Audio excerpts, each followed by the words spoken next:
Jamaat NCP কি নির্বাচন থেকে সরে যেতে পারে? তফসিল হয়ে গেছে, আর কদিন পরই মনোনয়নপত্র প্রত্যাহারের শেষ দিন। কেউ কেউ বলতে পারেন যে এরপর কি এটার প্রশ্ন আসে? উত্তর হচ্ছে আসে, এটা সম্ভব। তারা ঘোষণা করলেই হবে। মনোনয়নপত্র শেষ প্রত্যাহারের শেষ দিনের পর প্রতীক বরাদ্দ হয়ে যাবার পরও নির্বাচন থেকে সরে আসার ঘোষণা দেওয়া যায়, যদিও ব্যালট পেপারে তাদের মার্কাগুলো থাকবে। কিন্তু এই আশঙ্কা কেন করছি, কথাগুলো একটু বলে রাখা দরকার। আমি বলছি না যে এটা হওয়ার সম্ভাবনা অনেক বেশি আছে, কিন্তু কী ঘটতে পারে এটা একটু মাথায় রাখা দরকার। আমি প্রায় বলি যে আমরা এমন একটা টাফ পলিটিক্যাল পরিবেশে আছি যেখানে ছোটোখাটো ঝুঁকিও মাথায় নেওয়া দরকার, এবং সেটা ব্যাপারে আমাদের সতর্ক অবস্থান থাকা জরুরি। আমরা সাম্প্রতিক একটা প্রবণতা দেখছি এনসিপি জামায়াতের, সেটা হচ্ছে তারা প্রচুর অভিযোগ করছেন এরকমভাবে যে প্রশাসন পুরো বিএনপির মতো করে কাজ করছে, নির্বাচন কমিশন নিয়ে বিএনপির মতো করে কাজ করছে। ইভেন দুদিন আগে জনাব তাহের, জামাতের নায়েবে আমির, গিয়েছিলেন নির্বাচন কমিশনে। সেখানে তিনি সংবাদ সম্মেলনে বলেছেন, এনসিপির লোকজন বলছেন, কেউ কেউ বলছেন এটা জনাব তারেক রহমানকে ক্ষমতা তুলে দিলেই হয়, এ ধরনের আলাপ টালাপ করছেন। আমি এটা দুটো উদ্দেশ্য থাকতে পারে, এর মধ্যে একটা উদ্দেশ্যকে আমি সমর্থন করি। তারা যদি এই উদ্দেশ্য করেন, দ্যাটস ফাইন, সেটা একটু বলে ফেলা ভালো। মানে বাংলাদেশের ইতিহাসে এত ভারসাম্যহীন নির্বাচন আর কখনো হয়েছে বলে আমি মনে করি না। মানে অনেকে আমার কথা প্রতিবাদ করবেন, কেউ কেউ গোপনে জামাতের পক্ষে ভোট বিপ্লব ঘটে যাবে টাবে বলে বলছেন। I don't by that argument. কিন্তু আমি মনে করি, মানে আমার understanding is very simple, BNP জিতছে এবং খুব বড় মার্জিনেই সম্ভবত জিতছে। এখন এটার একটা বিপদ আছে। আমি কেন বলছি যে এত ইমব্যালেন্স ইলেকশন হয় নাই? যেমন ধরুন আমাদের যে কয়েকটা ভালো নির্বাচন হয়েছে, 91, 96, 2001, 2008 সিরিয়াসলি প্রশ্নবিদ্ধ হয়েছে। আমি এটাকে এক সময় মোটা দাগে ভালো বলতাম, কিন্তু এখন বেশ আমি কিছু কিছু তথ্য দেখার পর মনে হলো এটাও বেশ সূক্ষ্মভাবে রিগড ইলেকশন এবং ম্যাসিভ রিগিং হয়েছে। যাই হোক, এটা সরিয়ে রাখি। ওই তিনটা নির্বাচন 91, 96, 2001, 2001-এ আওয়ামী লীগ 62 আসন পেয়েছিল। কিন্তু নির্বাচনের আগে মনে হয় না যে বিএনপি নিশ্চিতভাবে জিতে যাচ্ছে বা এত বড় জিতে যাচ্ছে। তার মানে এই প্রথমবারের মতো একটা ফেয়ার ইলেকশন, যেখানে বোঝা যাচ্ছে প্রায় নিশ্চিতভাবে, কেউ বলবেন, আমি বলবো পুরোপুরি নিশ্চিতভাবে, যে বিএনপি ক্ষমতায় আসতে যাচ্ছে। এটা ভালো জিনিস না, এটা গণতন্ত্রের জন্য ভালো না। আমি আগেও বলেছি, একটা দল যদি জেনে যায়, মনে করে যে আমি জিতে যাব, তাহলে নির্বাচনকে সামনে রেখে বা ভবিষ্যতেও তার যা যা করা দরকার সেগুলো থেকে সে অনেক ক্ষেত্রে সরে আসতে পারে। যাই হোক, সেটা ভিন্ন আলোচনা। কিন্তু একটা দল নিশ্চিত জিতে যাবে, এটার একটা খারাপ প্রবণতা আছে নির্বাচনের উপরে। সেটা হলো, বাংলাদেশের সবাই ক্ষমতার পূজা করতে চায়। বাংলাদেশে যেহেতু স্টেট হিসাবে এখনও খুব শক্তিশালীভাবে দাঁড়ায়নি, স্টেট না হিসাবে না দাঁড়ানো মানে হচ্ছে এর ইনস্টিটিউটগুলো খুবই স্ট্রাকচার্ড না, খুবই তৈরি না, খুবই শক্তিশালী না। ফলে যেটা হয়, এদের প্রবণতা থাকে ক্ষমতার সাথে অ্যালাইন করা, সূর্যমুখী ফুলের মতো, যেমন সূর্যের দিকে তাকিয়ে থাকে।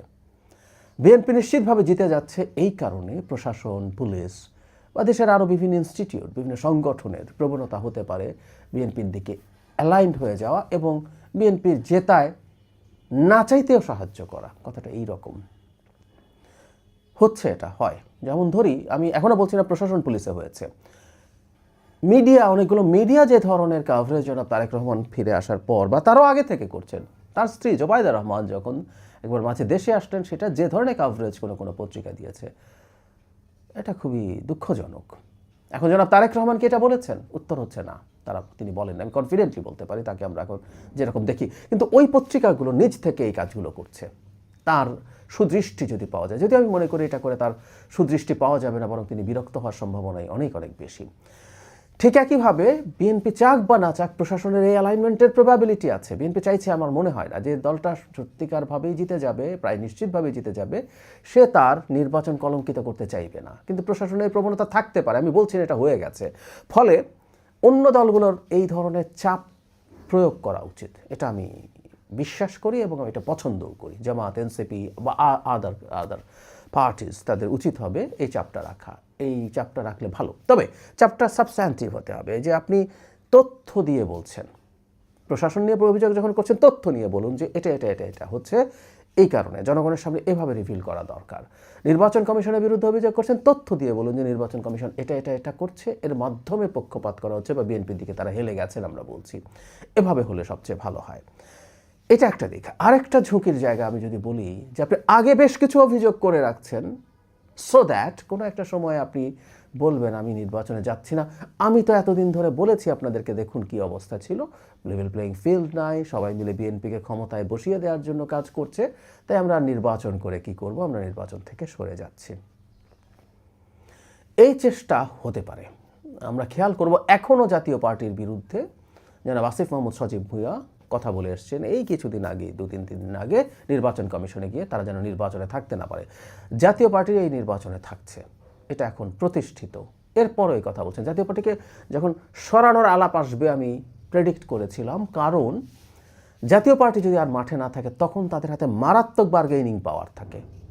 আমি জামাত জোটের কথা বলছি। তারা যদি নির্বাচন থেকে সরে যান তখন নির্বাচন আদৌ হবে কিনা এই প্রশ্ন উঠে যায়। এখন তারা সরে গেলেও মাঠে জাতীয় পার্টি আছে, সেটা তাদের খানিকটা হলেও একটা খটকা তৈরি করবে। তারপরও এই সম্ভাবনা নেই তা না, কারণ জাতীয় পার্টি পার্টিসিপেট করলে যে একেবারে একতরফা নির্বাচন হয়েছে সেটা হয়তো বলা যাবে না, কিন্তু সেটাও ঠিক সেই অর্থে মোটামুটি প্রতিদ্বন্দ্বিতাপূর্ণ নির্বাচন হয়েছে এটাও বলা যাবে না। অবশ্য কেউ বলতেই পারেন, আমি অন্তত বলি যে আমার জোট থাকলেও প্রতিদ্বন্দ্বিতাপূর্ণ নির্বাচন হচ্ছে না, তবে তাদের থাকা নির্বাচনের গ্রহণযোগ্যতাকে বাড়াচ্ছে, এতে কোনো সন্দেহ নেই। যে কথাটা বলছিলাম, জামাত নানান রকম বার্গেইন করার চেষ্টা করছে। প্রথম চেয়েছিল সিট সহ আন্ডারস্ট্যান্ডিং করে একটা নির্বাচন করবে, সেটা হয়নি। এরপর আমি আপনাদেরকে জানিয়েছি, এটা আমরা অনেকে খেয়াল করেছি, একটা ভিডিও করেছি আমি ওটা নিয়ে, সেটা হলো জনাব তারেক রহমানের সাথে জামাতের আমির যখন দেখা করেছেন তারপর বেরিয়ে তিনি খুব গায়ে পড়ে জাতীয় সরকার তৈরির কথা এবং বিএনপি জাতীয় সরকারে তাদের থাকার ইচ্ছের কথা জানিয়েছেন। আমার তার বক্তব্যের ইন্টারপ্রিটেশন খুব ক্লিয়ারলি সেটা ইন্ডিকেট করে। সেই সব আলোচনাও যদি না হয়, তারা যে পরিমাণ সিট পাবেন এবং যেটা নিয়ে বিরোধী দল হতে যাবেন, মাঠে থাকা তাদের জন্য কঠিন হয়ে যাবে। মাঠে থাকা কঠিন মানে সরকারি দল চাপ দেবে তা না, তাদের ক্রেডিবিলিটি নষ্ট হয়ে যাবে, মানুষ হতাশ হয়ে যাবে। তারা একটা ইলিউশন তৈরি করেছেন মানুষের মধ্যে, বিরাট এক প্রত্যাশা তৈরি করেছেন যে তারা ক্ষমতায় চলে আসতে পারে। সেই জায়গায় 1/3 1/4 সিট পান যদি ক্ষমতায় যেতে হলে যা লাগে, তার কেমন হবে? সেটা যদি তারা খুব ক্লিয়ারলি বুঝে যান, মাঠের হাওয়া কিন্তু যত সময় যাবে বুঝে যাবেন। এবং জনাব তারেক রহমান দেশ সফরে বেরোচ্ছেন, এই সফরের প্রভাব মাঠে খুব সিরিয়াসলি পড়বে। ফলে মাঠ যদি তাদের খুব নিয়ন্ত্রণের বাইরে চলে গেছে, আমি সমর্থনের অর্থে বোঝাচ্ছি, আমি শক্তির অর্থে বোঝাচ্ছি না, সেটা যদি চলে যায়, তারা ভাবতেও পারে নির্বাচন বয়কট করার হুমকি দিয়ে যদি কিছু অর্জন করা যায়। এটা একটা আলটিমেট ওয়েপন।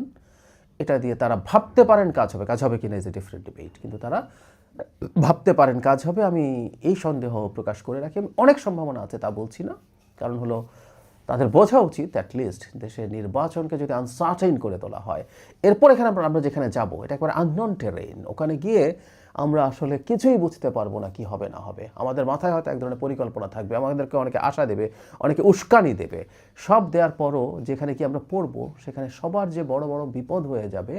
রাষ্ট্রের বিপদ তো হবেই, আমরা তো আসলে রাষ্ট্র নিয়ে অনেক কিছু ভাবি টাবি না লোকজন, আমরা নিজের কথা ভাবি। যারা এটা করবেন তারাই বড় বিপদে পড়তে পারেন। সেই যে ঝুঁকি আছে, সেই ঝুঁকি তাদের ফিল করা উচিত, তাদের বোঝা উচিত, সেটা বুঝবেন বলে আমরা আশা করি। কিন্তু যেটা হয়, জামাত সম্পর্কে আমরা প্রায় বলি তারা ইতিহাসের ভাগগুলোতে ভয়ঙ্কর সব ভুল এবং স্টুপিড ডিসিশন নেয়, এই প্রবণতা দলটার আছে। আজকে আর তালিকা না দিলাম, এটা অনেকেরই মুখস্থ হয়ে গেছে। তো সেটা আবার তারা করে বসেন কিনা সেই ব্যাপারে আমাদের মাথায় রাখা দরকার। আমাদের জনগণের পক্ষ থেকে বুঝতে হবে, যদি এই ধরনের কাজ তারা করেন, দেশটাকে অনিশ্চয়তার মধ্যে কারা নিয়ে যাচ্ছেন। আমি তাদের সাথে এনসিপি আছে, অন্যান্য দল আছে, আমি প্রত্যেকের কাছে এটাও আহ্বান রাখবো, পরিস্থিতি যেমনই হোক না কেন সবাই যেন নির্বাচনে আসেন। যেমনই হোক না বলতে আমি এটা বোঝাচ্ছি যে রেজাল্ট খারাপ হবে এটার জন্য যেন ফিরে না যান, নির্বাচন থেকে সরে না যান। একেবারে বিভৎস পরিস্থিতি যে নির্বাচন করার পরিবেশই নাই, সেরকম কিছু বাংলাদেশে হচ্ছে না। বাংলাদেশের পরিবেশের নিয়ে কিছু খটকা প্রশ্ন আছে, এটা ইভেন সবচেয়ে ভালো নির্বাচনগুলোতেও ছিল। এটুকু ছাড় দিয়ে বাংলাদেশের নির্বাচনকে দেখতে হবে।